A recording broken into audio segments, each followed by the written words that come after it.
तो आइए मेरे प्यारे दोस्तों, मैं माँ बीड़ा वाली इंस्टीट्यूट में आपका बहुत बहुत स्वागत करता हूं। तो आज हम लोग पढ़ने वाले हैं दोस्तों लुसेंट पब्लिकेशन बुक का प्रोनाउन।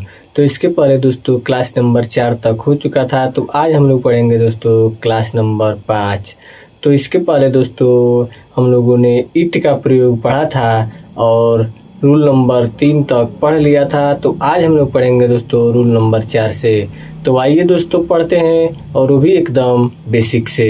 तो रूल नंबर 4 है दोस्तों, इट का प्रयोग फ्रेज और क्लाउज को इंट्रोडक्ट करने के लिए होता है। यानी कि दोस्तों फ्रेज का मतलब होता है कि मुहावरा, और क्लाउज का मतलब होता है दोस्तों कि उपवाक्य। यानी कि कोई भी वाक्य कहने से पहले प्रयोग होता है या मुहावरे में प्रयोग होता है। जैसे एग्जाम्पल है, to live with an honest man is admirable, यानी कि ईमानदारी के साथ रहना प्रशंसनीय है या बड़ाई करने के योग्य है। अगला है दोस्तों रूल नंबर 5, इट का प्रयोग किसी दिए गए स्टेटमेंट और क्लाउज के लिए भी होता है। यानी कि दोस्तों जो इट का प्रयोग है यह किसी भी स्टेटमेंट का मतलब होता है दोस्तों कि कथन, और क्लाउज का मतलब होता है दोस्तों कि उपवाक्य। यानी कि किसी भी कथन को कहने के पहले हम लोग इट का प्रयोग कर सकते हैं, या किसी भी बड़े शब्द को कहने से पहले क्लाउज के रूप में यानी कि उपवाक्य के रूप में भी इट का प्रयोग किया जा सकता है। जैसे एग्जाम्पल है, mister Singh has made a mistake and he realises it. Rule number 6 है दोस्तों, कुछ स्टेटमेंट में प्रिंसिपल क्लाउज के बाद इट प्लस नाउन एडजेक्टिव का प्रयोग होता है, क्योंकि इट के बाद इज छिपा रहता है। ऐसे सेंटेंस में इट को प्रीपरेटरी इट कहा जाता है। यानी कि दोस्तों कुछ ऐसे क्लाउज हैं जिनमें इट प्लस नाउन एडजेक्टिव का प्रयोग होता है, क्योंकि इट के बाद इज छिपा रहता है। और इस सेंटेंस में दोस्तों इट जो है इसको प्रीपरेटरी इट कहा जाता है। प्रीपरेटरी इट का मतलब होता है दोस्तों कि सेंटेंस को तैयार करने वाला। जैसे स्ट्रक्चर है दोस्तों इसका, प्रिंसिपल क्लाउज। प्रिंसिपल क्लाउज का मतलब होता है दोस्तों कि सब्जेक्ट प्लस वर्ब, उसके बाद प्लस में इट, और प्लस में नाउन आ सकता है या एडजेक्टिव, प्लस इन्फिनिटिव आ सकता है। यानी कि इन्फिनिटिव आएगा, यानी कि 2 + V1 फॉर्म, या क्लाउज आ जाएगा। क्लाउज का मतलब होता है दोस्तों कि उपवाक्य। जैसे एग्जाम्पल है, we think that it is wrong to travel without ticket, यानी कि हम जानते हैं कि बिना टिकट का यात्रा करना गलत होता है या गलत है। तो यहाँ पर आ गया दोस्तों प्रिंसिपल क्लाउज, यानी कि सब्जेक्ट, और प्लस में आ गया दोस्तों वर्ब, और वहाँ उसके बाद आ गया इट, उसके बाद आ गया रंग यानी कि नाउन, और इन्फिनिटिव का मतलब होता है दोस्तों कि 2 + V1, और उसके बाद आ गया दोस्तों की ऑब्जेक्ट।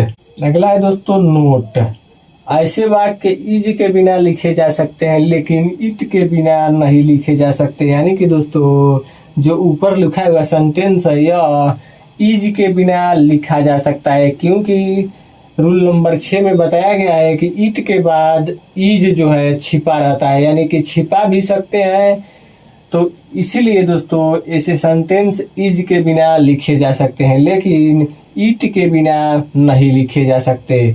तो उम्मीद करता हूं दोस्तों कि आपको जरूर समझ में आया होगा। अब आइए दोस्तों आगे पढ़ते हैं। अब आगे है दोस्तों different between this and it, यानी कि कहाँ पर दिस का प्रयोग होगा और कहाँ पर इट का प्रयोग होगा। तो इधर हो गया यूज ऑफ दिस, यानी कि दिस का प्रयोग, और इधर हो गया यूज ऑफ इट, यानी कि इट का प्रयोग।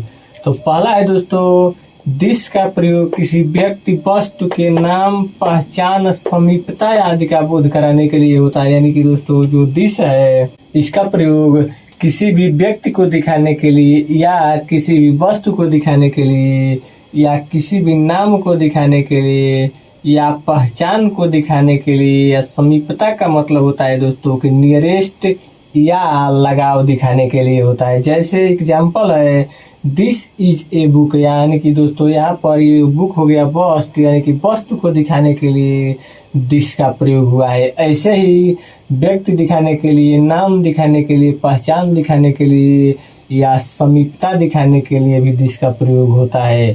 अब इधर हो गया दोस्तों इट का प्रयोग।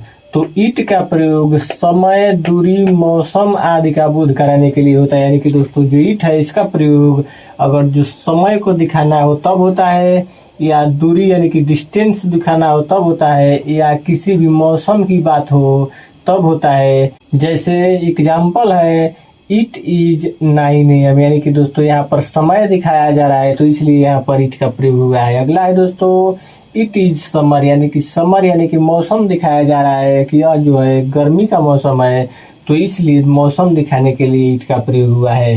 अब दूसरा है दोस्तों कि दिस का प्रयोग नाम परिचय जानने के लिए इंटरोगेटिव सेंटेंस में होता है। यानी कि दोस्तों जो दिस है इसका प्रयोग नाम जानने के लिए या परिचय जानने के लिए इंटरोगेटिव सेंटेंस में होता है। इंटरोगेटिव सेंटेंस का मतलब होता है दोस्तों प्रश्नवाचक वाक्य, यानी कि जिस सेंटेंस से यह पता चले कि किसी से प्रश्न किया जा रहा है या प्रश्न पूछा जा रहा है। जैसे एग्जाम्पल है व्हाट इज दिस, यानी कि यहाँ पर पूछा जा रहा है कि यह क्या है, इसलिए यहाँ पर दिस का प्रयोग हुआ है। लेकिन इट का प्रयोग नाम परिचय जानने के लिए इंटरोगेटिव सेंटेंस में नहीं होता है। यानी कि दोस्तों इसके कहने का मतलब ये है कि अगर जो किसी भी इंटरोगेटिव सेंटेंस में नाम जानना हो या परिचय जानना हो तो वहाँ पर इट का प्रयोग नहीं होता है। तो यहाँ पर है दोस्तों व्हाट इज इट, तो ये हो जाएगा दोस्तों गलत, क्योंकि इट का प्रयोग नाम और परिचय जानने के लिए इंटरोगेटिव सेंटेंस में